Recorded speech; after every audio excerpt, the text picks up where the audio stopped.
Welcome back to the Corner of Story and Game, your podcast at the intersection of game design and storytelling. I'm your host, Gerald Ford, and today we're joined once again by our friend and returning guest, Willem Delventhal. This is our second time wrapping up a season together, and once again we're going to take a look back at the year behind us and then peek forward and see what's coming. But this time it's not just about trends and predictions. We're talking about how the work, the insights, and the lessons from 2025 can help us build creative momentum going into 2026. So let's get into it. Willem, thanks for coming back. Absolutely. Hello, my friend. How you doing today? I am fantastic, man. Sun is shining. It's starting to warm up here. Some of the snow's starting to melt, so I'm good. Good. How are you doing? Good. I'm doing okay. It's some exciting times in both the game industry and without. But yes, as we were discussing in the pre-show notes a little bit, ultimately for the most part, and obviously, I am not always this way, but to the best of my ability, I choose to remain optimistic and to try to give that to other people, and just to try to do my best. So, fine. I would say, buddy, that you are one of the bright shining lights in the industry that, keep people moving forward. So it is appreciated. I know some days that's probably pretty hard. So yeah. Thanks, man. Yeah, I do my best. This is incredibly dorky, but I got really inspired at some point upon a re-listen of The Lord of the Rings when Galadriel gives Frodo the file and she says, "Let this be a dark for you." What am I saying? "Let this be a light for you in dark places." And somehow that sort of stuck. So that's what I try to be. I like that. That's cool. You are a vial of dark. Our vial of darkness. See, I was going to do it too. Oh, shit. It's turning. The time has come for my villain arc. Right.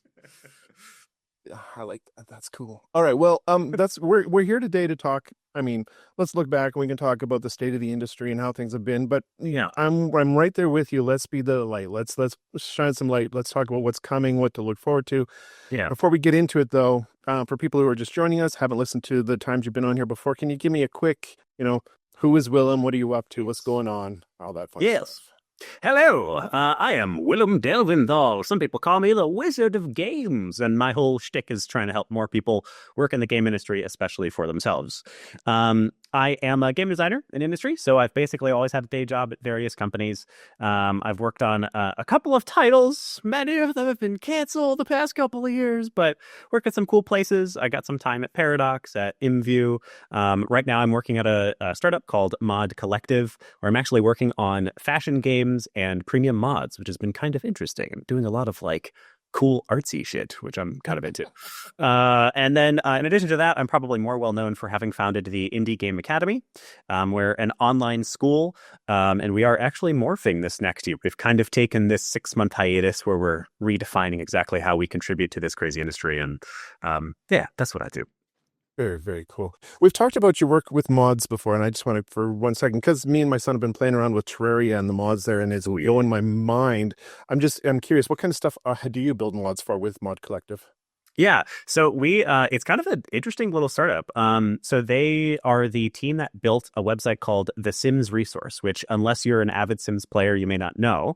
But it is one of the original modding platforms. It was there before CurseForge. It was there before the other big modding names. And it was explicitly for The Sims.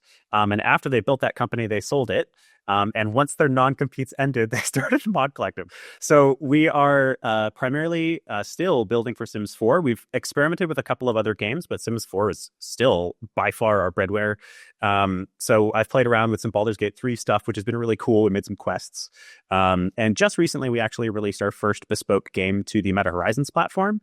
We got a partnership with them, which was really cool, and built out what is called Fashionistar, which is more or less Dress to Impress. It's a fashion runway game. With an asymmetrical multiplayer twist. So some players are judges, some players are models, and you have some unique powers and abilities between them. Very cool. Very cool. Yeah. I was just curious. I just had an itch I had to scratch there. All right. Well, let's dig into the real topic of the day. Let's do it. And let's start wide, I guess. What are some of the big creative sparks or inciting moments that you saw in 2025 that excited you? Yeah, there's, despite the fact that it is wild times, we'll call them, there has been a lot that is really exciting about games, and specifically the indie game space. What we've seen for the past couple of years, pretty much since 2020, is this condensation or compression of the game industry, especially at the top, the big AAAs and the AA's, where they are taking fewer bets on more reliable games. So they're making the same games again, mostly, and they're betting on the stuff that they know will work well, and they're not betting. And when I say bet, I literally mean investment. They're not investing in games that are a little bit less reliable. As a result, there's this massive pool of experienced and, for that matter, non-experienced, my people, game developers who kind of have nothing to work on. And that's meant that over the past couple of years, we've seen this growing feeling of sort of like, screw it, I'll do it myself, and an incredible number of indie studios getting founded. In the past year, there were about 6 times as many indie studios founded as the year before. About 12,000 new indie game studios got founded last year. And this year, not sure of the numbers yet, but I only expect that to be bigger. In addition to that, there's been a growing number of resources that are there to help those people. And what I'm most excited about, and what I really want to mention here, is there's been a growing number of indies that have made it, and that have extended a ladder behind them, which is so cool. So my 2 favorites that I really want to call out here. One is Outer Sloth, creators of Among Us, immediately started a fund, and they're one of the big indie funds now. They're one of the people that you go to when you've got a cool, weird indie game. And then the second one that I kind of love more is Aggro Crab. Aggro Crab are the creators of Another Crab's Treasure, and that was sort of their first claim to fame. They blew up on TikTok and YouTube Shorts, just absolutely brilliant short form video content for their game. And then they dropped this cute little game that they made within 6 months just for shits and giggles called Peak. You may have heard of it. It is now made over $10 million. And it is like just this delightful social party game. It actually sort of started this new genre we talk about these days called friend slop. Or rather, it didn't necessarily start it. There's a lot of games that have been hitting in that space, but it's one of the big ones that kind of made us recognize that as a genre, that as a game category. And now they are doing a lot to support the indie community. So it is still dark times. It's still hard as hell to find paid work in games, especially for juniors, especially with this whole big question of AI hanging all over our heads. But what I have seen that I'm the most excited about, those sparks that help keep my own passion alive, is that the indies have it feels like the indies are on the march. They've gone, all right, well, this is unrealistic for anything except doing it myself. I'm going to do it myself. And when I do it myself, I'm going to help anybody that I can.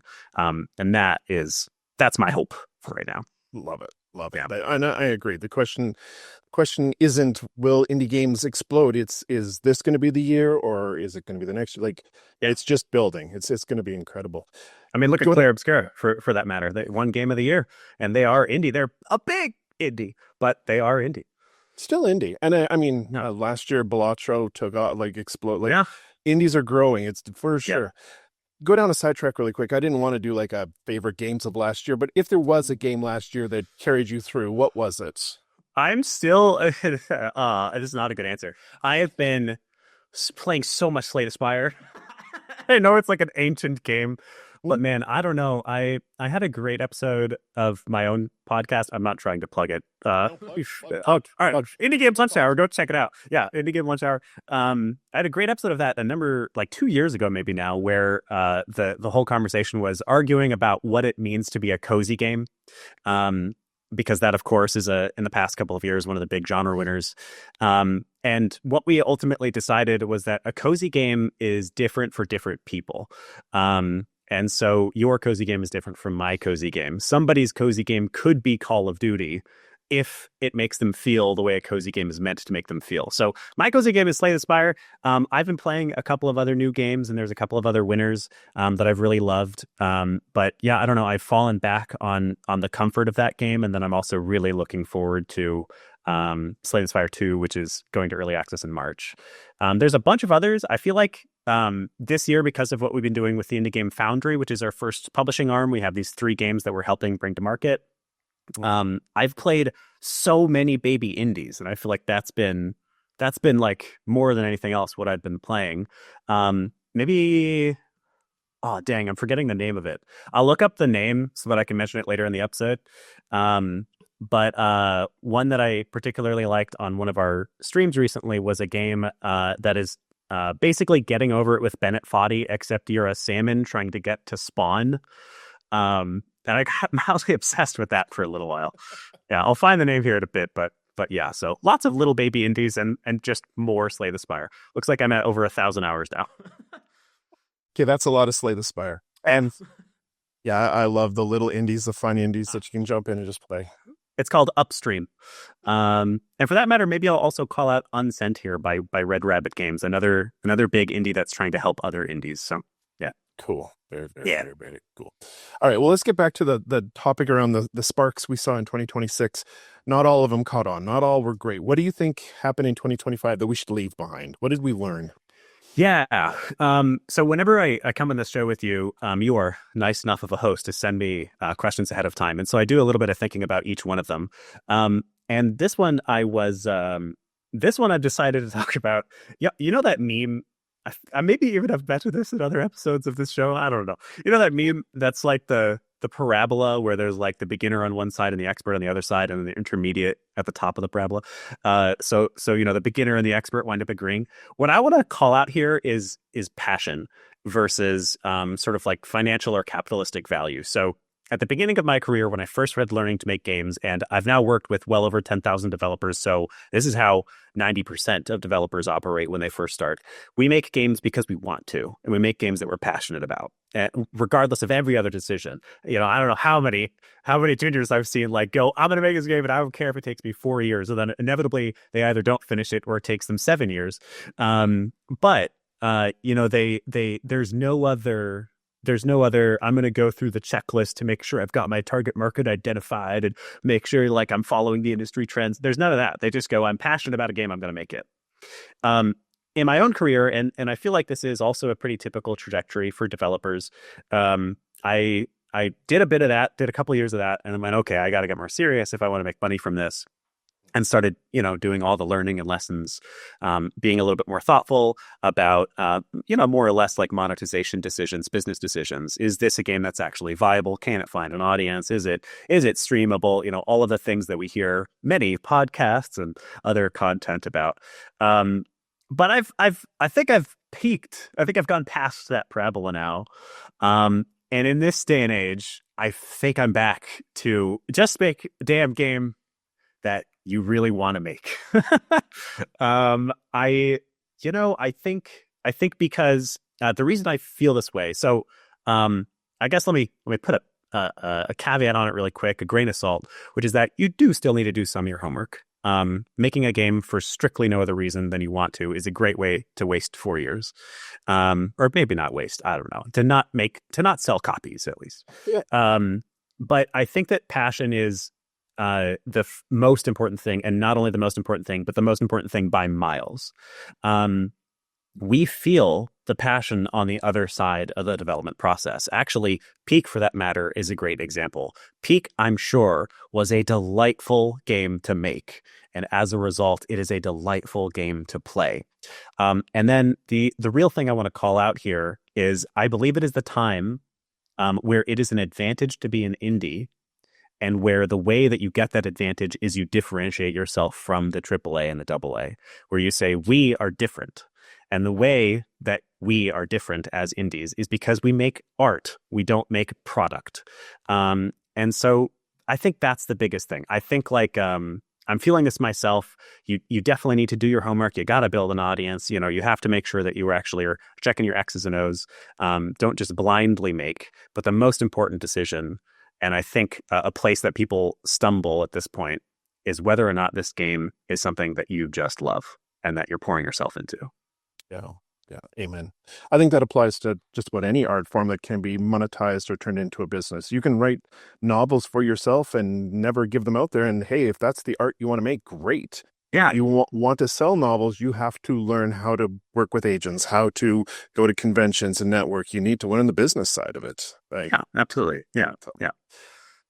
Okay, well, you kind of segued perfectly into what I wanted to kind of explore next and pick your brain on next, which is like you mentioned, you've worked with over 10,000 developers, and you've seen a lot of people start projects and not finish them, and start projects and finish them.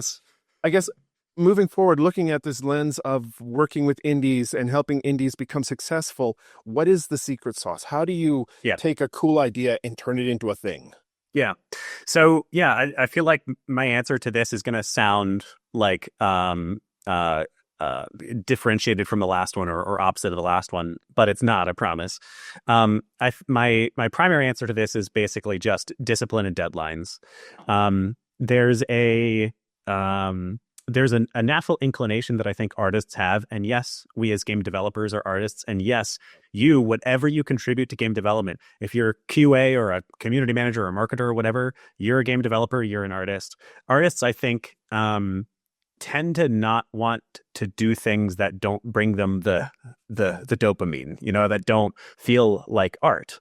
And so it's really easy to be a passion-based creator.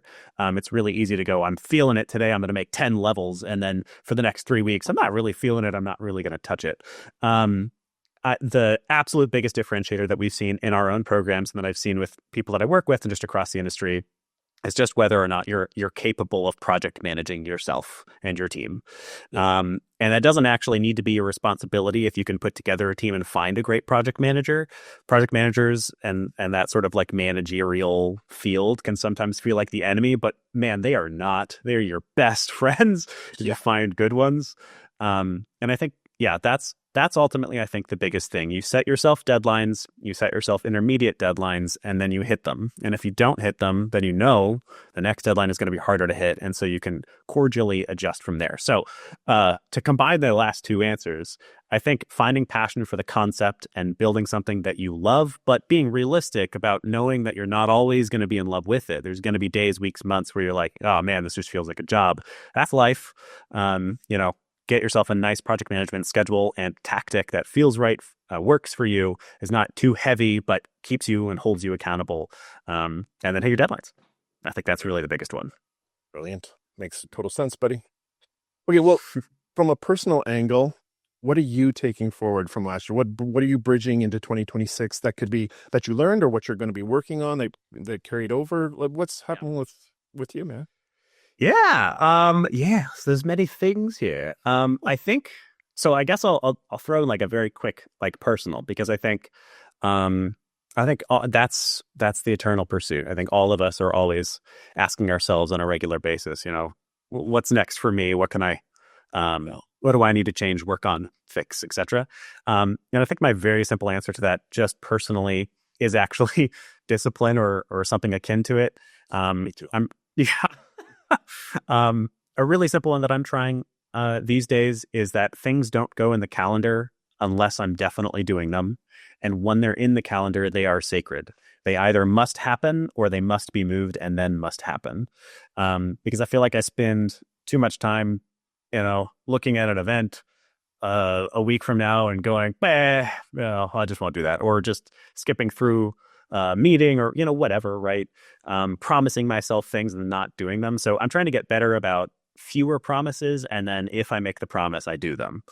In terms of what I'm working on, the Indie Game Academy has been going through a whole metamorphosis. We had the most difficult cohort we've ever had last year. I think we frankly did the worst for a batch of students that we've ever really done. And that sucked. And it made us really go, well, shit, I don't think this works anymore for the current industry. So for the past 6 months, me and my two partners, who actually are now partners rather than just team members. So Jessica Rowley and Ulysses Rubino, shout out to y'all. You're my forever buddies. Let's do this shit. We've been talking about just what we need to change. And I'll do a very short answer because this is not about the Indie Game Academy. But the short answer is we are trying to modify being a place for absolute game development beginners. We're trying to change being like a technical institution, basically, into being essentially a founding feeder, a place where people go to found studios and to work with founders. And that's not a dramatic change. A lot of our programs are going to look quite similar, but it's a core needle change. And it's about us espousing belief and then sticking behind that belief. And that belief is that it's indie all the way. I've sort of lived on the side of well, if you want to go AAA, that's okay. And I love a good AAA game now and then. And there's plenty of great AAA companies out there, and they aren't inherently wrong or bad or whatever, but indies all the way. Indies all day long. Indies are the future. So nice. That. Yeah. Well, speaking of indies all the way, you take in a lot of indies. You play a lot. You meet you meet a lot of indie people. How do you balance taking all this in, all these feedback, but still staying true to your own creative compass when it comes to the stuff that you're designing? Hmm. Yeah, that's an interesting question. I think there's no good answer Okay. to that question. Yeah, I think that uh problem is one that many people face. Most people face. Oh yeah. It's really easy. We all have the little voice inside, and the little voice inside says things, but sometimes the little voice inside is wrong. And so it's always like, well, is the little voice wrong? And we have a million perspectives from outside, more so now than ever before, as in internet connectivity. Great. Uh, I I don't know, yeah, that I have a great answer. Actually, here, I'll throw one. I feel like I like bringing up my mom on this podcast. But my mom's awesome, and she was a theater professor for her whole life. So also an artist. She's taught me so many things, and she's an utter badass. Um, and one of the things that she said to me within the past year was, we were talking about basically stability and, the natural ebbs and flows of life. One week, like we were talking about, you feel on top of the world and invincible, and the next week you feel like giving up on everything. And she said something very simple, which is, maybe that's just normal. Maybe your entire life is about balancing. And I think we wound up likening it to surfing later in the conversation. And Cool. maybe that's what I'll throw at everybody. Yeah, it's not about, I think it's really easy to say, well, at some point I'll figure this out. At some point it'll be different. At some point I'll fix it.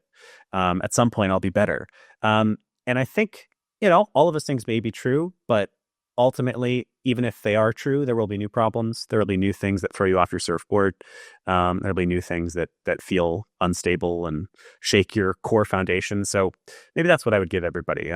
You're on that surfboard, and that's just life, and that's okay. And I think when you accept that this is always an ebb and flow, makes it a little bit easier.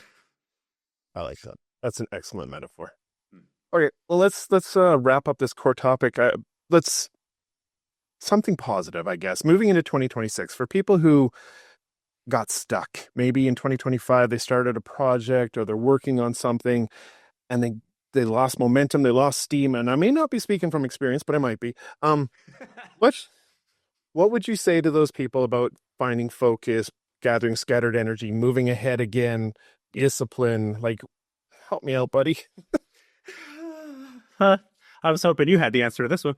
I guess we're all screwed. Yeah, I mean, I think this is another one where the answer is different for everyone. That I think the first thing I would say is we do all have, as a game designer, my primary job is understanding basically motivational matrices. What is it that gets a human to do something? Right. I don't have to play a game. Why do I play games? And there's so many different sort of levers to pull. We've got games that we play simply for the joy of it. Had a moment in Peak where my brother fell to his death for the first time in Peak, not in real life. He's a rock climber, though. I worry for him. And he's like, his proximity voice chat, it has him going, oh, and then it cuts off and it's gone. And we just laughed our asses off and haven't stopped talking about that. So that motivation of just fun is one, but there's plenty of other motivators that we work with. Why do we play Dark Souls? It's for the sense of accomplishment and almost the hatred of, the difficulty. So I think my first answer to this is it's going to be different for you, whoever you are. And all you can really do is experiment and learn about yourself, and ask for advice and, get other people's perspectives on what works for them, and try it for yourself and see if it works and iterate. Right. I think one of the things that I've universally discovered, maybe, or that feels true to me anyway, after working with all the students that we have, is incremental steps, basically. So start small and get bigger.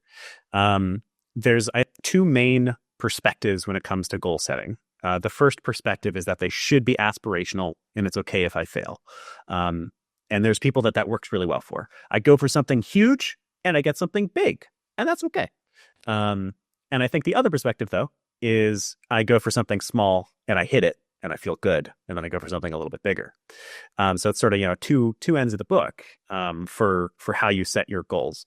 And I've come to believe that the first one definitely worked for some people, and I think the first one is fantastic for short-term massive pushes for basically crunch time, but that the second one is much more sustainable, and tends to lead to a longer lasting sort of motivational engine. So yeah, my main advice would be to go small, and really small. It's so tempting to be like, all right, I'm going to pick a game that I can make in 2 months, and then you spend a year on it, right? So I'm saying, whatever it is that your objectives are, figure out the tiniest possible, not even the MVP, the prototype, of what you can get that would make you feel like you had made progress in that direction, and set that as the next goal, and then hit that, and you will immediately feel better about yourself. You'll feel like I did something, and the wheels will start to spin, and you can move on to the next one. Brilliant. That's good advice, man. Okay, well, that wraps up the core question. I usually have a philosophical question at this point, but you've answered it before, so I had to come up with a new one for you. Ha So, yeah, you did. That's good. I need to. So play along with my little question here. Yeah. So you've spent a lot of time helping other people discover their creative voice through games. And looking back over the last year, looking ahead to the next one, what do you personally think is the most important story that a game creator can tell? Yeah, that's the question right there, man. What is the most important story that a creator can tell? Yeah. This is another one that I thought about for a moment. And I don't know if this is dark or representative of the time period, but I actually decided that the most important element of a story to tell, especially right now, maybe, is pain. And whatever helps another human build empathy for you and your plight. There are plenty of great stories out there. I've started Dungeon Crawler Carl, which my brother forever told me to listen to. And I actually love books like this. And I don't know, for whatever reason, I just avoided it forever. And I finally have picked it up, and it's delightful. But it is not one that affects your emotional core. In my opinion, especially right now, and especially in this indie sphere that I love so much and care for so deeply, the stories that we are capable of telling that will affect the population and hopefully move the needle towards a slightly brighter, better world are the ones where we are extremely vulnerable, extremely open, and we express what hurts in ourselves. And we show other people what hurts in ourselves and allow them to experience it for just a moment, and hopefully help them build a little bit of empathy for you and others like you. So I think that's really it. What are the things that you're almost scared to share with other people? You're almost scared to tell other people about. Tell us. We want to know about it. Brilliant. That's good. That's good. You always got good stuff for me, man. Always. I try. Well, we're going to start wrapping it up here. I do like to open a little signal boost. So you have talked about the Indie Game Academy, but I'm going to give you another shot. Again, hit us with what it is, what's happening, where people can follow it, and where we can find you. Yeah, of course. Yeah. So, couple of things to shout out. So I make cute, stupid content for myself. So you can find me on those platforms at Willem, IFYOUWILLEM. YouTube is probably the main place for sort of the cute content, and then LinkedIn for the more professional stuff. The Indie Game Academy, of course, is my baby. We've been going through this big redesign. On February 5th, we are doing a reveal event where we are committing to all of the things we've been talking about for 6 months and telling everybody exactly what they are. Like I said, the primary, the high level of what's changing is we're going from a place for you to learn your very first fundamentals of making games to a place that is for founders and those who want to work with founders in the indie world.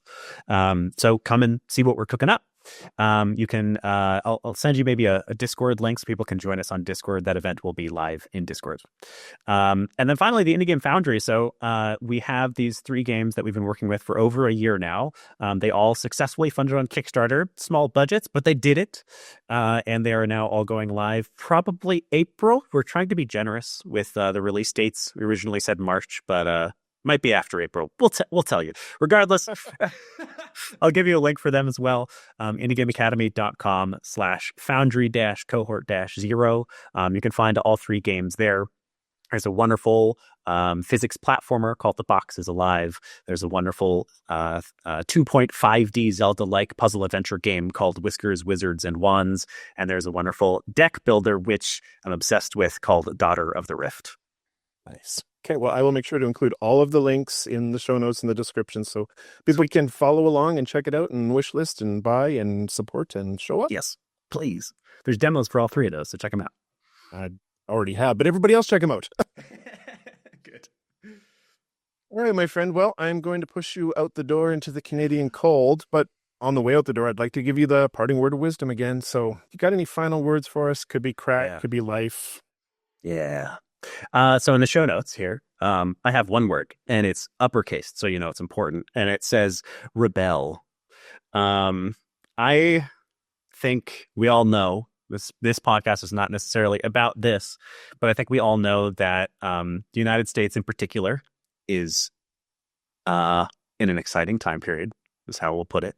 And I think really the whole world is in a time of flux and perhaps discomfort. At the Indie Game Federation Awards this last year at GDC, there's a wonderful quote. I forget the speaker, so forgive me for this, but the speaker was up on stage and she said, "Never forget that the act of making games is an act of rebellion." And I think that is fundamentally true. In a world that is, dark and full of terrors, winter is coming.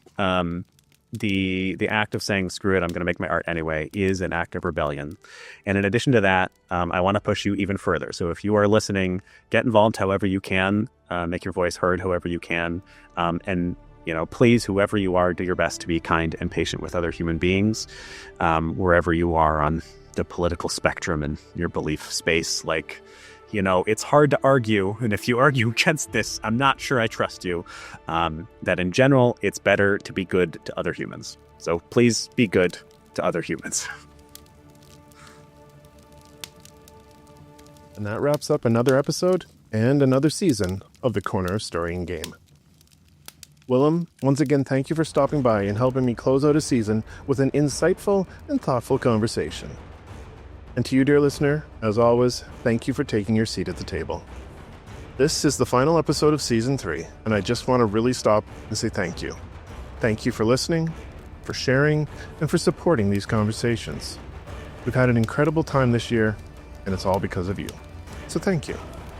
Season 4 is going to kick off in February, so stay tuned. Until then, keep telling stories, playing games, and creating worlds worth getting lost in. Stay safe out there, Wanderer. Your chair will be ready by the fire the next time you stop in at the Corner of Story and Game.